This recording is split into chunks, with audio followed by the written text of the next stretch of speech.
সম্মানিত আল্লাহর কাছে কে? যে যত বেশি তাকওয়া অর্জন করতে পেরেছে। তাকওয়া যদি অর্জন করতে পারে, সূরা তালাকের আয়াতগুলি পড়ে নেবেন। ওমাইয়াত্তাকিল্লাহ ইয়াজআল লাহু মাখরাজা ওয়া ইয়ারযুকুহু মিন হাইসু লা ইয়াহতাসিব।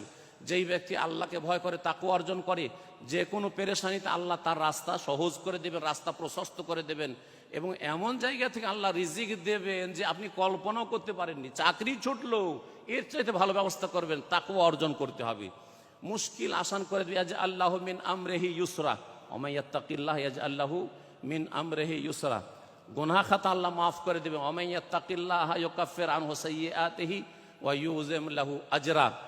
যেই ব্যক্তি তাকওয়া অর্জন করবে, আল্লাহকে ভয় করে গুনাহ থেকে বেঁচে থাকবে, ফরজ ওয়াজিবগুলি আদায় করবে, শিরক মুক্ত হবে, বেদাত মুক্ত হবে, হারাম নাজায়েজ থেকে নিজের জীবনকে পাক পবিত্র করবে, আল্লাহ বলছে ইউকাফির আনহু সাইয়্যাতিহি, তার ভুল ভ্রান্তিগুলি পাপগুলিকে মোচন করে দেবেন। ওয়া ইউযিম লাহু আজরা, মহা পুরস্কার আল্লাহ পাক তাকে দেবেন। তাকওয়া যারা অর্জন করে, তিলকাল জান্নাতুল্লাতী নূরিসু মিন ইবাদিনা মান কানা তাকিয়া। সূরা মারিয়াম আল্লাহ বলছেন এই জান্নাতের ওয়ারিস তো একমাত্র তারা হবে যারা হচ্ছে আল্লাহ ভীরু, তাকওয়া অর্জন করেছে। জান্নাত পেতে হলে তাকওয়া ছাড়া জান্নাত পাওয়া যাবে না। জান্নাত তৈরি করা হয়েছে উইদ্দাতুল লিল মুত্তাকিন, আল্লাহ ভীরুদের জন্য। তাকওয়া যারা বেঁচে থাকে আল্লাহর ভয়ে গুনাহ থেকে, তাদের জন্য।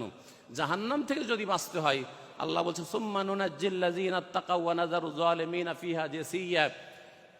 যখন পুল পার হবেন, যেটাকে পুল সিরাত আমাদের দেশের মানুষরা বলে, আল্লাহ বলছে ওয়াইম মিনকুম ইল্লা ওয়ারিদা, সবাইকে পার হইতে হবে। আপনাকে, আমাকে, আম্বিয়া রাসূল সবাইকে পার হইতে হবে। কিন্তু সেখানে একমাত্র রক্ষা পাবে কারা? জান্নাতে পৌঁছিতে পারে পুল পার হয়ে। সুম্মা নুনাজ্জিল্লাযিনা তাকাউ, যারা তাকওয়া অর্জন করেছে, আল্লাহর ভয়ে নিজেকে, নিজের পরিবারকে, নিজের ছেলে মেয়েকে, নিজের স্ত্রীকে পাপ থেকে বাঁচাবার চেষ্টা করেছে। আল্লাহ রাব্বুল আমাদের জন্য নেক জীবন দান করেন।